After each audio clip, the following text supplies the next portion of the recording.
ਅਰਬਾਂ ਰੁਪਈਆਂ ਨਾਲ ਡਿਵੈਲਪ ਹੋਈ ਮੰਡੀ ਵੇਚ ਰਹੇ ਆ, ਉਤੋਂ ਰੈਵਨਿਊ ਆ ਰਿਹਾ। ਇਹ ਤੋਂ ਮੂਰਖ ਸਰਕਾਰ ਕਿਹੜੀ ਹੋਊਗੀ? ਔਰ ਉਹਨਾਂ ਨੇ ਹੁਣ ਬਾਂਹ ਮਰੋੜੀ ਕੇਜਰੀਵਾਲ ਸਾਹਿਬ ਦੀ। ਕੇਜਰੀਵਾਲ ਹੁਣ ਭਗਵੰਤ ਮਾਨ ਦੀ ਬਾਂਹ ਮਰੋੜੀ ਆ।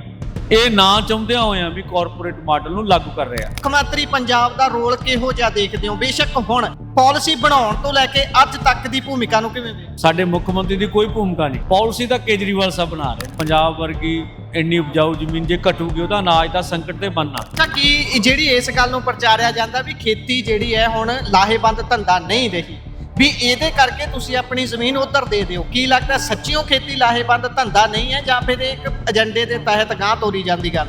ਨਹੀਂ, ਦੇਖੋ ਖੇਤੀ ਅੱਜ ਵੀ ਉੱਤਮ ਹੈ। ਖੇਤੀ ਵਿੱਚ ਅਸੀਂ ਮਨ ਪੱਕਾ ਬੀਜ ਪੀਂਦੇ 40 ਮਨ 50 ਮਨ 60 ਮਨ 60 ਗੁਣਾ ਵਾਧਾ ਹੁੰਦਾ। ਕਿਸੇ ਵੀ ਕਾਰਖਾਨੇ ਵਿੱਚ ਰਾ ਮਟੀਰੀਅਲ ਜਾਂਦਾ 10 ਟਨ ਕੱਟ ਕੇ ਨਿਕਲਦਾ। ਅਸਲ ਵਿੱਚ ਸਾਡੀ ਪੈਦਾ ਕੀਤੀ ਚੀਜ਼ ਦਾ ਵਾਜਬ ਮੁੱਲ ਨਹੀਂ ਹੈਗਾ। ਖੇਤੀ 'ਚ ਪੈਦਾਵਾਰ ਬਹੁਤ ਹੈ। ਤੁਹਾਨੂੰ ਲੱਗਦਾ ਕਿ ਇੰਨੇ ਘੱਟ ਸਮੇਂ 'ਚ ਕਿਤੇ ਵੀ ਇੰਡਸਟਰੀ ਜਾਂ ਕਿਤੇ ਵੀ ਹਾਊਸਿੰਗ ਡਿਵੈਲਪ ਹੋ ਜਾਂਦੀ ਹੁੰਦੀ ਹੈ? ਮਤਲਬ ਹੀ ਕੋਈ ਨਹੀਂ ਜੀ। ਸਤਿ ਸ਼੍ਰੀ ਅਕਾਲ। ਪੰਜਾਬੀ ਰੇਡੀਓ ਤੇ ਪੰਜਾਬੀ ਟੀਵੀ USA ਵੇਖ ਸੁਣ ਰਹੇ ਹੋ ਤੁਸੀਂ। ਮੇਰੇ ਨਾਲ ਇਸ ਸਮੇਂ ਕਿਸਾਨ ਆਗੂ ਸਰਵਨ ਸਿੰਘ ਪੰਧੇਰ ਹੋਣੀ ਮੌਜੂਦ ਨੇ। ਗੱਲਬਾਤ ਆਪਾਂ ਕਰਾਂਗੇ ਲੈਂਡ ਪੂਲਿੰਗ ਦੇ ਵਿਸ਼ੇ ਦੇ ਉੱਪਰ, ਕਿਉਂਕਿ ਲੈਂਡ ਪੂਲਿੰਗ ਨੂੰ ਲੈ ਕੇ ਜਿੱਥੇ ਵੱਖ-ਵੱਖ ਜਥੇਬੰਦੀਆਂ ਆਪਣੇ ਪੱਧਰ ਤੇ ਕਾਲ ਦੇ ਰਹੀਆਂ ਨੇ, ਪ੍ਰੋਗਰਾਮ ਦਿੱਤੇ ਜਾ ਰਹੇ ਨੇ, ਇਹ ਸਭ ਦੇ ਵਿਚਾਲੇ ਨਿਗਾਹ ਤਾਂ ਇਸੇ ਤੇ ਟਿਕੀ ਹੋਈ ਹੈ ਕਿ ਇਹ ਪਾਲਿਸੀ ਕਦੋਂ ਵਾਪਸ ਕਰਾਈ ਜਾਂਦੀ ਹੈ। ਸੋ ਸਵਾਗਤ ਕਰਦੇ ਹਾਂ ਪੰਧੇਰ ਸਾਹਿਬ, ਬਹੁਤ-ਬਹੁਤ ਸਵਾਗਤ ਹੈ। ਸਭ ਤੋਂ ਪਹਿਲਾਂ ਇਸ ਗੱਲ ਤੇ ਮੈਂ ਸਿੱਧਾ ਆਉਣਾ ਵੀ ਜਦੋਂ ਤੁਸੀਂ ਪਿੱਛੇ ਝਾਤ ਮਾਰਦੇ ਆ, ਕੀ ਲੱਗਦਾ ਤੁਹਾਨੂੰ ਕਿੱਥੇ ਸਰਕਾਰ ਨੇ ਇਹ ਫੈਸਲਾ ਲਿਆ ਹੋਊਗਾ? ਕਿਉਂ ਇਹ ਫੈਸਲਾ ਲਿਆ ਹੋਊਗਾ ਵੀ ਆਪਾਂ ਇਦਾਂ ਦੀ ਪਾਲਿਸੀ ਲੈ ਕੇ ਆਉਨੇ ਆ ਜਿਹਦੇ ਨਾਲ ਸ਼ਹਿਰ ਡਿਵੈਲਪ ਕਰਾਂਗੇ, ਜਾਂ ਫਿਰ ਨੀਤ ਹੈ ਵੀ ਇਹਦੇ ਪਿੱਛੇ ਸ਼ਹਿਰ ਡਿਵੈਲਪ ਕਰਨ ਦੀ? ਕਦੋਂ ਲੱਗਦਾ ਤੁਹਾਨੂੰ ਇਹ ਨੀਤੀ ਘੜੀ ਗਈ ਹੋਊ? ਦੇਖੋ ਇਹ ਪਾਲਿਸੀ ਤਾਂ ਬਹੁਤ ਪਹਿਲੋਂ ਦੀ ਹੈ। 2008 ਚ ਹੀ ਪਾਲਿਸੀ ਇੱਥੇ ਆਈ ਸੀਗੀ, 13 ਚ ਕਿਸੇ ਥਾਵਾਂ ਤੇ ਲਾਗੂ ਵੀ ਹੋਈ। ਇਹ ਪਾਲਿਸੀਆਂ ਜਿਹੜੀਆਂ ਇਹ ਕਾਰਪੋਰੇਟ ਹਾਊਸਸ ਵੱਲੋਂ ਬਣੀਆਂ ਹੋਈਆਂ ਨੇ, ਦਿੱਲੀ 'ਚ ਬਹੁਤ ਸਾਰੇ ਸੂਬਿਆਂ 'ਚ ਲੱਗੀ, ਔਰ ਉਹਨਾਂ ਨੇ ਹੁਣ ਬਾਂਹ ਮਰੋੜੀ ਕੇਜਰੀਵਾਲ ਸਾਹਿਬ ਦੀ। ਕੇਜਰੀਵਾਲ ਹੁਣ ਭਗਵੰਤ ਮਾਨ ਦੀ ਬਾਂਹ ਮਰੋੜੀ ਆ। ਇਹ ਨਾ ਚਾਹੁੰਦਿਆਂ ਹੋਇਆਂ ਵੀ ਕਾਰਪੋਰੇਟ ਮਾਡਲ ਨੂੰ ਲਾਗੂ ਕਰ ਰਿਹਾ। ਇਹਦੇ ਵਿੱਚ ਦੇਖੋ ਨਾਰਮਲ ਸ਼ਹਿਰੀਕਰਨ ਪੂਰੇ ਥਰੂ ਆਊਟ ਪੰਜਾਬ ਦੇ ਵਿੱਚ ਬਹੁਤ ਜ਼ਿਆਦਾ ਹੋਇਆ। ਲਗਭਗ 40% ਲੋਕ ਸ਼ਹਿਰਾਂ 'ਚ ਹੀ ਵਸ ਰਹੇ ਆ। ਕਿਤੇ ਵੀ ਇਸ ਕਿਸਮ ਦੀ ਸਮੱਸਿਆ ਨਹੀਂ ਹੈਗੀ ਵੀ ਬਣੇ ਹੋਈਆਂ ਕਲੋਨੀਆਂ ਬਹੁਤ ਘੱਟ ਨੇ, ਠੀਕ ਆ ਜੀ, ਜਾਂ ਕਲੋਨੀਆਂ ਬਣਾਉਣ ਦੀ ਲੋੜ ਹੋਗੀ, ਅਜਿਹੀ ਤਾਂ ਕਿਤੇ ਨਹੀਂ ਮੰਗ। ਇਹ ਹੁਣ ਕਿਸੇ ਨਾ ਕਿਸੇ ਢੰਗ ਜਾਂ ਲੈਂਡ ਪੂਲਿੰਗ ਪਾਲਿਸੀ ਤਹਿਤ, ਚਾਹੇ ਭਾਰਤਮਾਲਾ ਯੋਜਨਾ ਤਹਿਤ, ਇਹ ਤੋਂ ਕਾ ਬੁਲਟ ਟ੍ਰੇਨ ਆ ਰਹੀ ਆ, ਬਾਤ ਕਰ ਕਿਸਾਨਾਂ ਨੂੰ ਜਾੜਿਆ ਜਾ ਰਿਹਾ।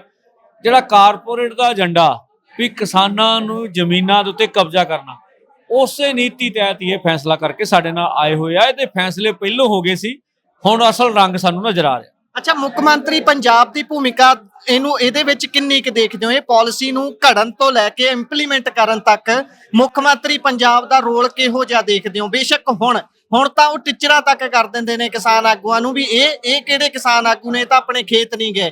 ਤੇ ਪਾਲਿਸੀ ਬਣਾਉਣ ਤੋਂ ਲੈ ਕੇ ਅੱਜ ਤੱਕ ਦੀ ਭੂਮਿਕਾ ਨੂੰ ਕਿਵੇਂ ਵੇਖਦੇ? ਕੋਈ ਭੂਮਿਕਾ ਨਹੀਂ ਹੈਗੀ। ਕੇਜਰੀਵਾਲ ਤਾਂ ਸਿਰਫ ਸਾਈਨ ਕਰਨ ਵਾਲੇ ਬੰਦੇ ਨੇ।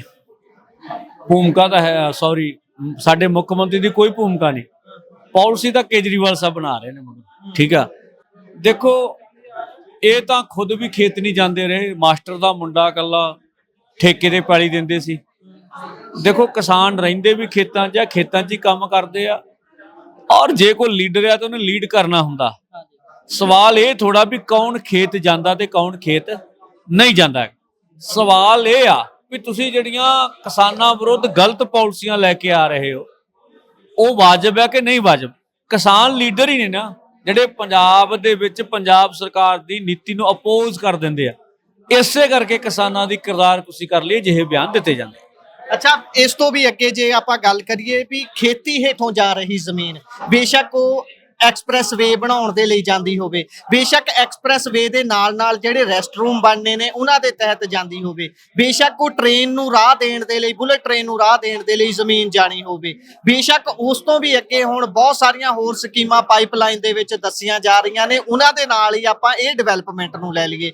ਜਿਹੜੀ ਕਿਸਾਨੀ ਦੇ ਥੱਲਿਓਂ ਲਗਾਤਾਰ ਜ਼ਮੀਨ ਘਟ ਰਹੀ ਹੈ, ਇਹਨੂੰ ਤੁਸੀਂ ਜੇ ਨਾਪਦੇ ਹੋ ਵੀ ਪੂਰੇ ਭਾਰਤ ਦੇ, ਪੂਰੇ ਵਿਸ਼ਵ ਦੇ, ਜੇਕਰ ਅਨਾਜ ਸੰਕਟ ਦੇ ਨਾਲ ਇਹਨੂੰ ਤੋਲਣਾ ਹੋਵੇ, ਕੀ ਕੱਲੇ ਭਾਰਤ ਦੇ ਨਾਲ, ਕੱਲੇ ਪੰਜਾਬ ਦੇ ਵਿੱਚ ਅਜਿਹਾ ਹੋਣ ਦੇ ਨਾਲ ਪੂਰੇ ਦੁਨੀਆ ਨੂੰ, ਪੂਰੇ ਭਾਰਤ ਨੂੰ ਸੰਕਟ ਆ ਸਕਦਾ ਹੈ ਅਨਾਜ ਦਾ ਕੋਈ? ਦੇਖੋ ਅਨਾਜ ਦਾ ਸੰਕਟ ਤਾਂ ਪਹਿਲੋਂ ਹੀ ਆ।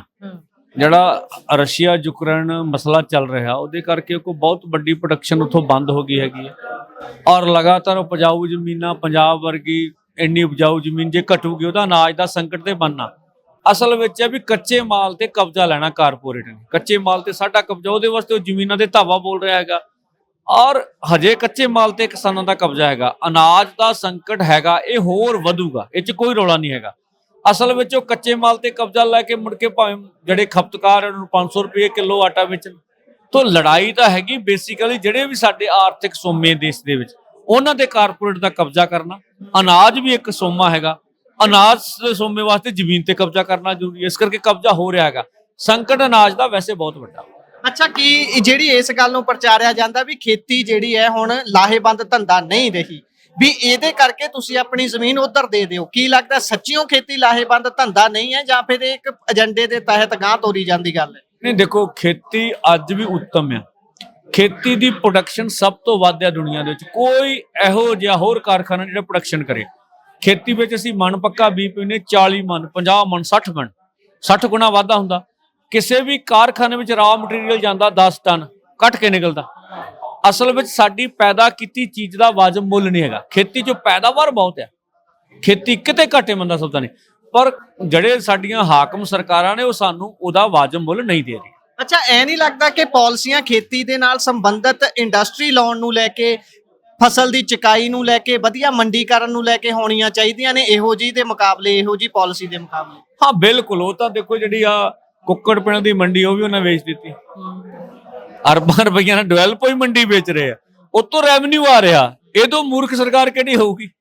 ਜਿਹੜਾ ਕੰਮ ਕਰਨਾ, ਨਸ਼ਾ ਬੰਦ ਕਰਨਾ ਪੰਜਾਬ ਦੇ ਅੰਦਰ, ਉਹਨਾਂ ਦਾ ਨਸ਼ਿਆਂ ਵਿਰੁੱਧ ਯੁੱਧ ਕਿੱਥੇ ਚੱਲ ਗਿਆ? ਬੇਰੁਜ਼ਗਾਰੀ ਕਿਹਨਾਂ ਨੇ ਖਤਮ ਕਰਨੀ ਸੀ?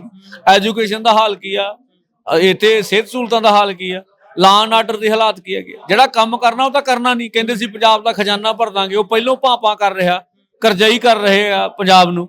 ਤਾਂ ਉਧਰ ਤਾਂ ਜਾੜਾ ਨਹੀਂ, ਕਾਰਪੋਰੇਟ ਦਾ ਏਜੰਡਾ ਲੱਗ ਪਿਆ। ਅੱਛਾ, ਕੀ ਲੱਗਦਾ ਇਹ ਘੱਟ ਸਮੇਂ ਦੇ ਵਿੱਚ ਜਿਹੜਾ ਕਹਿ ਰਹੇ ਨੇ 3 ਸਾਲ ਔਰ ਉੱਥੇ ਜਾਂ ਲਿਖਿਆ ਹੋਇਆ ਹੈ 3 ਸਾਲ ਤੱਕ ਤਾਂ ਦੇਣਗੇ ਪੈਸੇ, ਉਸ ਤੋਂ ਬਾਅਦ ਕਹਿੰਦੇ ਜੇ ਹੋਰ ਸਮਾਂ ਲੱਗਦਾ ਹੈ, ਪਰ ਤੁਹਾਡੀ ਨਿਗਾਹ ਦੇ ਵਿੱਚ ਤੁਸੀਂ ਇੰਨੀ ਲੰਬਾ ਸਮਾਂ ਹੰਢਾਇਆ, ਤੁਸੀਂ ਲੀਡਰੀਆਂ ਅੱਗੇ ਕਰਦੇ ਰਹੇ ਹੋ ਕਿਸਾਨ ਲੀਡਰ ਬਣ ਕੇ, ਤੇ ਤੁਹਾਨੂੰ ਲੱਗਦਾ ਕਿ ਇੰਨੇ ਘੱਟ ਸਮੇਂ 'ਚ ਕਿਤੇ ਵੀ ਇੰਡਸਟਰੀ ਜਾਂ ਕਿਤੇ ਵੀ ਹਾਊਸਿੰਗ ਡਿਵੈਲਪ ਹੋ ਜਾਂਦੀ ਹੁੰਦੀ ਹੈ? ਮਤਲਬ ਹੀ ਕੋਈ ਨਹੀਂ ਜੀ।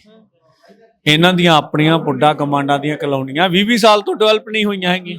20 ਪ੍ਰੋਜੈਕਟ ਨੇ ਇੱਥੇ, ਇਹ ਹੋਣੀਆਂ ਹੀ ਨਹੀਂ ਗੀਆਂ। ਉਹ ਤਾਂ ਕਿਸਾਨਾਂ ਨੂੰ ਗਮਰਾਹ ਕਰ ਲਈ। ਜਿਹੜਾ ਸ਼ਾਰਟ ਸਮੇਂ ਵਿੱਚ ਜਦੋਂ ਤੱਕ ਜ਼ਮੀਨ ਤੇ ਕਬਜ਼ਾ ਨਹੀਂ ਹੁੰਦਾ ਠੇਕਾ ਦੇਣਾ, ਜਿੱਦਣ ਕਬਜ਼ਾ ਹੋ ਗਿਆ ਉਦੋਂ ਠੇਕਾ ਵੀ ਨਹੀਂ ਦੇਣਾ। ਅੱਛਾ, ਤੁਸੀਂ ਇਦਾਂ ਦੇ ਕਿਸਾਨਾਂ ਨੂੰ ਸਾਹਮਣੇ ਲਿਆਉਣ 'ਚ ਯਕੀਨ ਨਹੀਂ ਰੱਖਦੇ ਕਿ ਤੁਸੀਂ ਸਾਹਮਣੇ ਲਿਆ ਕੇ ਲੋਕਾਂ ਸਾਹਮਣੇ ਜਨਤਕ ਕਰੋ ਵੀ ਭਾਈ ਆਹ ਲੋਕ ਦੁਖੀ ਨੇ, ਵੀ ਆਹ ਲੋਕ ਪਹਿਲਾਂ ਪੀੜਤ ਨੇ ਇਸ ਸਾਰੇ ਤੋਂ? ਦੇਖੋ 20 ਦੀ ਜਿਹੜੀ ਵੱਡੀ ਮਹਾ ਰੈਲੀ ਆ ਉਹਦੇ ਵਿੱਚ ਲਗਭਗ ਦੁਆਬੇ ਦੇ ਸਾਰੇ ਕਿਸਾਨ ਅਸੀਂ ਇੱਕ ਗੈਲਰੀ ਵਿੱਚ ਭਾਲ ਕੇ ਤੁਹਾਡੇ ਰੂਬਰੂ ਕਰਾ ਦਾਂਗੇ। ਕਿਸਾਨ ਰੂਬਰੂ ਹੋ ਵੀ ਰਹੇ ਹੈਗੇ, ਔਰ ਇਹ ਸਿਰਫ ਗੁੰਮਰਾਹ ਕਰ ਰਹੇ ਆ। ਜਿਹੜੇ ਸਰਕਾਰ ਦੇ ਵੱਡੇ ਚੈਨਲ ਹੁੰਦੇ ਆ ਉਹ ਗੱਲਾਂ ਦਿਖਾਉਂਦੇ ਨਹੀਂ। ਬਹੁਤ ਬਹੁਤ ਧੰਨਵਾਦ।